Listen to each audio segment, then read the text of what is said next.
Movie की शुरुआत 1941 France से होती है और हम एक जर्मन ऑफिसर को देखते हैं जो अपनी फ्रेंच गर्लफ्रेंड के साथ कहीं जा रहा था। जब ये लोग जंगल के रास्ते से गुजर रहे थे तभी रास्ते के बीच में एक पेड़ गिरा हुआ पड़ा था। जब ड्राइवर उस पेड़ को हटाने के लिए गाड़ी से नीचे उतरता है तभी उसे एक गोली आकर के लगती है और उसका वहीं पर काम तमाम हो जाता है। इसके बाद इस जर्मन ऑफिसर और उसकी गर्लफ्रेंड पर भी गोलियों की बरसात हो जाती है। ये देख कर के वो जर्मन ऑफिसर गाड़ी से नीचे उतर कर के भागने लगता है। उसकी गर्लफ्रेंड जिसका नाम मेरी है वो उससे कहती है कि प्लीज मुझे अकेला छोड़ कर के मत जाओ, लेकिन वो उसकी बात नहीं सुनता और अपनी जान बचा कर के भाग जाता है। इसके बाद गोलियां चलाने वाले लोग जब गाड़ी के पास आते हैं तो उन्हें गाड़ी में एक बैग मिलता है जिसमें बहुत सारा गोल्ड भरा हुआ था। इतना सारा सोना देख कर के इन सब की आंखें बाहर आ गई थी। तभी अचानक से इन पर फायरिंग होना शुरू हो जाती है और एक एक करके ये सभी लोग मारे जाते हैं। यहाँ पर हमें पता चलता है कि इन लोगों को मारने वाला कोई और नहीं बल्कि वही जर्मन ऑफिसर था। इन लोगों का काम तमाम करने के बाद वो गाड़ी में बैठता है और स्टार्ट करने लगता है, लेकिन गाड़ी स्टार्ट नहीं हो रही थी। तब वो अपनी गर्लफ्रेंड मेरी और सारा गोल्ड लेकर के पैदल ही निकल पड़ता है। इसके बाद हमें 3 साल बाद का सीन दिखाया जाता है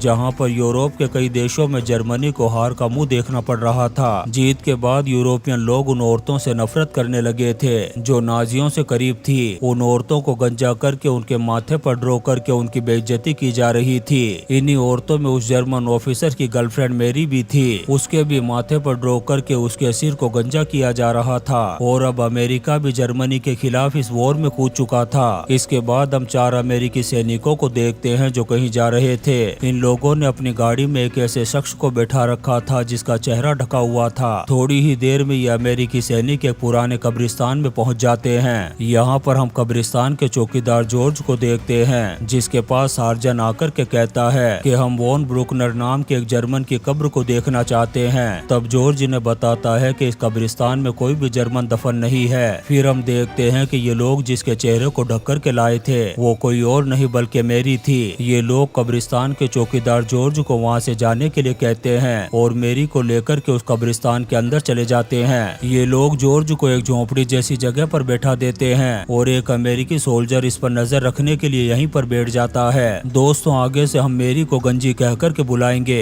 इसके बाद अमेरिकी सार्जेंट इस गंजी को धमकी देते हुए कहता है कि हम लोग यहाँ से खाली हाथ नहीं जाने वाले। अगर तुमने जरा सी भी चालाकी करने की कोशिश की तो इन कब्रों के बीच में एक कब्र तुम्हारी भी बना दी जाएगी। इसके बाद वो इस गंजी से पूछता है कि सच सच बता कि वॉन ब्रुकनर की कब्र कहाँ है। तब मेरी उन्हें कहती है कि मुझे ठीक से कुछ भी याद नहीं है। दरअसल वॉन ब्रुकनर वही जर्मन ऑफिसर था जो इस गंजी का आशिक था और इस गंजी ने पकड़े जाने पर अमेरिकन को बताया था कि वो सारा सोना उसी कब्र में मौजूद है जिसमें वॉन ब्रुकनर को दफनाया गया था। और ये चारों अमेरिकन सोल्जर इस गंजी को लेकर के यहाँ पर इसीलिए आए हैं कि वॉन ब्रुकनर की कब्र को ढूंढकर उसमें से सोना निकाल सके। इसके बाद सार्जेंट इस गंजी के हाथों को खोल देता है और कहता है कि अब अच्छी तरह से याद करो कि वॉन ब्रुकनर की कब्र कहाँ है। ये गंजी कब्रिस्तान के चारों तरफ देख कर के कहती है कि ये काफी बदल चुका है और यहाँ पर बहुत सारी नई कब्रें भी बन चुकी है, इसीलिए मैं कंफ्यूज हो रही हूँ और मुझे कुछ भी समझ में नहीं आ रहा। फिर थोड़ी देर बाद वो ऐसे ही किसी कब्र की तरफ इशारा करते हुए कहती है कि शायद ये हो सकती है। तब ये चारों अमेरिकन सोल्जर उस कब्र को खोदना शुरू कर देते हैं। जब ये पूरी कब्र को खोद देते हैं तब इन्हें उसमें कंकाल तो मिलता है लेकिन सोना कहीं भी नजर नहीं आता। इसके बाद ये गंजी दूसरी कब्र की तरफ इशारा करते हुए कहती है कि शायद ये ब्रुकनर की कब्र हो सकती है। तब ये अमेरिकन सोल्जर उस कब्र को भी खोदना शुरू कर देते हैं। वहीं इनका एक सोल्जर कब्रिस्तान के चौकीदार जॉर्ज के पास बैठा हुआ था। तभी अचानक से उस पर पीछे से कोई हमला कर देता है और चाकू मार मार करके उसे जान से मार देता है। ये देख कर के जॉर्ज घबरा जाता है और उस आदमी पर गुस्सा करते हुए कहता है कि तुमने ये क्या कर दिया, तुम्हारी गर्लफ्रेंड मेरी इसी कब्रिस्तान में मौजूद है। अमेरिकन सोल्जर सोना ढूंढने के लिए उसे यहाँ पर लेकर के आए हैं। उसने 3 साल पहले उस सोने को एक कब्र में छुपा दिया था। इसके बाद हम उस आदमी के चेहरे को देखते हैं जिसने इस अमेरिकन का काम तमाम किया है। दरअसल ये उस गंजी का फ्रेंच एक्स बॉयफ्रेंड था। उधर उन अमेरिकन सोल्जर्स को दूसरी कब्र खोदने के बाद भी गोल्ड नहीं मिलता। ये गंजी उन्हें बताती है कि मैं अपनी पूरी कोशिश कर रही हूँ कि सही कब्र का पता लग जाए। फिर थोड़ी देर सोचने के बाद वो एक और कब्र की तरफ इशारा करती है। अब इन 3 अमेरिकन सोल्जर में एक अमेरिकन सोल्जर जिसका नाम जेरी था उसे डाउट होने लगता है कि ये गंजी हमें बेवकूफ बना रही है, लेकिन सार्जेंट के कहने पर वो कब्र खोदना शुरू कर देता है। उधर हम इस गंजी के एक्स बॉयफ्रेंड क्लेमेंट को देखते हैं, जिसने उस मरे हुए अमेरिकन सोल्जर के कपड़े पहन लिए थे। जॉर्ज उसे गन भी दे देता है। दरअसल क्लेमेंट अपनी गंजी गर्लफ्रेंड को इन अमेरिकन से बचाना चाहता था। इधर ये अमेरिकन तीसरी कब्र भी खोद देते हैं, लेकिन इन्हें कोई भी गोल्ड नहीं मिलता। इससे जेरी का दिमाग खराब हो जाता है और वो इस गंजी पर गुस्सा करने लगता है। तभी ये सभी लोग देखते हैं कि वो अमेरिकन सोल्जर इन्हीं की तरफ आ रहा है, जिसे जॉर्ज पर नजर रखने के लिए बैठाया गया था। वो अचानक से एक पेड़ के पास आकर के रुक जाता है। ये देख कर के इन तीनों में से एक अमेरिकन सोल्जर उससे बात करने के लिए उसके पास जाने लगता है। उसे अपने पास आता हुआ देख कर के ये सोल्जर उसे गोली मार देता है। देखते ही देखते दोनों तरफ से जबरदस्त गोलीबारी शुरू हो जाती है। ये गंजी जब अपने आशिक क्लेमेंट को देखती है तो बहुत ज्यादा खुश हो गई थी। वो समझ जाती है कि क्लेमेंट उसे यहाँ पर बचाने के लिए आया है। यहाँ पर इनके बीच में घमासान लड़ाई होती है। जॉर्ज भी एक ग्रेनेड फटने की वजह से बुरी तरह से जख्मी हो चुका था। ये अमेरिकन इतनी भारी गोलीबारी करते हैं कि क्लेमेंट इनका मुकाबला नहीं कर पाता और अचानक से जमीन में कहीं गायब हो जाता है। दरअसल वो जमीन में बनाई हुई एक सुरंग के अंदर चला गया था।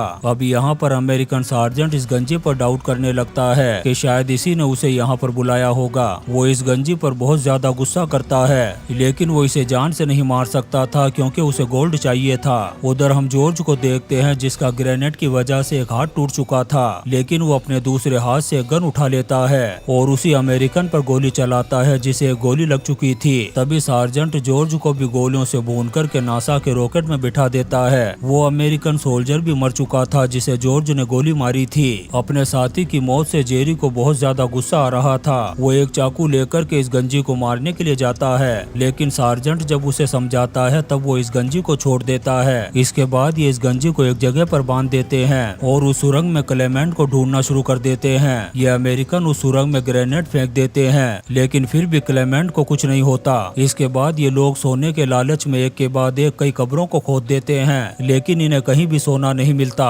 इसके बाद कहानी फ्लैशबैक में जाती है और इस गंजी को वो पल याद आते हैं जब वो ब्रूकनर के साथ थी।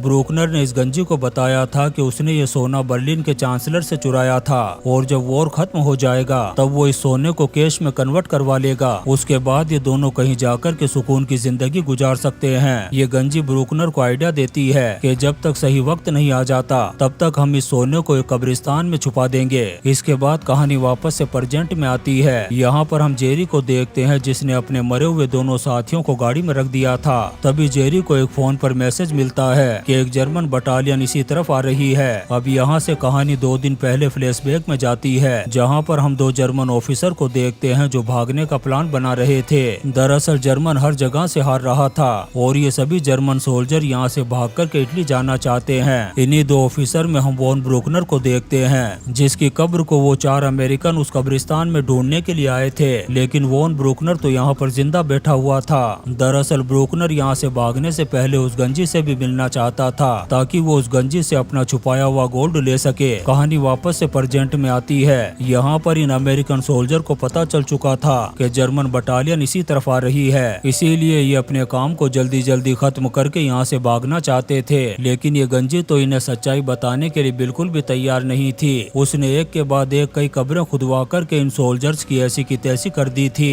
इसके बाद सार्जेंट इस गंजी के सर पर एक खोपड़ी रखता है और निशाना लगा करके उसे उड़ा देता है। फिर एक और खोपड़ी रखता है और दूर जाकर के उसे भी शूट कर देता है। इसके बाद तीसरी खोपड़ी रखता है और उसे शूट करने के लिए ज्यादा दूर जाकर के निशाना लगाता है, लेकिन उसका निशाना सही नहीं लग रहा था। ये देख कर के इस गंजी की पैंट गीली होने लगती है कि कहीं ये मेरी खोपड़ी ना उड़ा दे। तब वो सार्जेंट को बताने लगती है कि 3 साल पहले क्या हुआ था। ये गंजी उसे कहती है कि वॉन ब्रूकनर को मैंने ही सोना छुपाने का आइडिया दिया था और मैंने सीक्रेट मैसेज भेज करके किसी को बताया था कि हम आज उस सोने को छुपाने वाले हैं। इसके बाद मैं और ब्रूकनर उस सोने को छुपाने के लिए कब्रिस्तान की तरफ जा रहे थे। ये वही सीन था जो हमने मूवी के शुरू में देखा था। तभी वहाँ पर कुछ लोगों ने आकर के हमला कर दिया था। दरअसल वो सभी लोग इस गंजी के ही साथी थे, लेकिन वो सभी ब्रूकनर के हाथों से मारे गए। इसके बाद आधी रात को मेरी और ब्रूकनर कब्रिस्तान में पहुँचते हैं। दरअसल मेरी की प्लानिंग थी कि जब ये कब्रिस्तान में सोना लेकर के पहुँचे तो उसके साथी यहाँ पर पहले से ही मौजूद होंगे और मेरी के साथियों में उसका एक्स बॉयफ्रेंड क्लेमेंट भी शामिल था। ये सभी लोग मिलकर के ब्रूकनर को इसी कब्रिस्तान में खत्म करना चाहते थे और सोना भी यहीं पर किसी कब्र में छुपाने की प्लानिंग थी। लेकिन मेरी के आधे साथियों को तो ब्रूकनर ने रास्ते में ही नासा के रॉकेट में बिठा दिया था और बाकी के साथी कहाँ है ये मेरी को भी नहीं मालूम। इसके बाद ये गंजी अकेली उस सोने को ले जाकर के कब्र में छुपा देती है और ब्रूकनर की गन लेकर के उसके फेस पर गोली मार देती है। इसके बाद वो ब्रूकनर और सारी चीजों को उस कब्र में डाल करके यहाँ से चली जाती है। यहाँ पर हमें पता चलता है कि गोली लगने के बाद भी ब्रूकनर अभी भी जिंदा था, लेकिन जैसे ही ये गंजी कब्रिस्तान से बाहर निकली उसे एसएस ने गिरफ्तार कर लिया और इसके बाद उसे 3 साल जेल में रहना पड़ा। लेकिन जब अमेरिकन को उस गोल्ड के बारे में पता चला तो वो इस गंजी को जेल से निकाल करके अपने साथ ले गए। यहाँ पर ये गंजी बताती है कि वॉन ब्रूकनर ने उसके माँ बाप पर बहुत जुल्म किया था और उन्हें मौत के घाट उतार दिया था। इस गंजी ने वो सोना उन्हीं की कब्रों में छुपा दिया था। तभी हम क्लेमेंट को देखते हैं जो उस सुरंग से बाहर निकल गया था। इसके बाद वो गंजी उन अमेरिकन को अपने माँ बाप की कब्र दिखाती है। जब वो उस कब्र को खोलते हैं तो उन्हें वो सारा सोना मिल जाता है, लेकिन इस कब्र में ब्रूकनर की लाश नहीं थी। तब ये गंजी ने कहती है कि मैंने ब्रूकनर की लाश को भी इसी कब्र में डाला था, लेकिन जेरी को अभी भी इस गंजी पर डाउट हो रहा था कि जरूर ये कुछ न कुछ अभी भी छुपा रही है। इसके बाद ये दोनों अमेरिकन यहाँ पर प्लान बनाते हैं कि जर्मन बटालियन यहाँ तक पहुँचे। इससे पहले ही हम इस गंजी को नासा के रॉकेट में बिठाकर यहाँ से निकल जाते हैं। तभी यहाँ पर क्लेमेंट आ जाता है। ये गंजी मौके का फायदा उठाकर के गोल्ड लेकर के भागने लगती है। इधर क्लेमेंट और अमेरिकन के बीच में जबरदस्त फायरिंग स्टार्ट हो गई थी। क्लेमेंट फायरिंग बंद करके उस गंजी का पीछा करता है और उसे पकड़ लेता है। ये गंजी क्लेमेंट पर गुस्सा करते हुए कहती है कि तुमने 3 साल पहले मुझे अकेला छोड़ दिया था। क्लेमेंट भी उससे माफी मांगते हुए कहता है कि इसमें सारी गलती जॉर्ज की थी। वो बताता है कि सारा प्लान जॉर्ज की वजह से फेल हुआ था। तभी यहाँ पर वो अमेरिकन आ जाते हैं और इन दोनों को पकड़ लेते हैं। जेरी इस गंजी पर गन पॉइंट करके कहता है कि जर्मन बटालियन इस तरफ आ रही है तो तुम दोनों को हमारे साथ मिलकर के उनसे लड़ना होगा। तब क्लेमेंट भी उसकी बात मान लेता है। उधर हम वॉन ब्रूकनर को देखते हैं जो अपनी बटालियन को लेकर इनके बहुत करीब पहुंच चुका था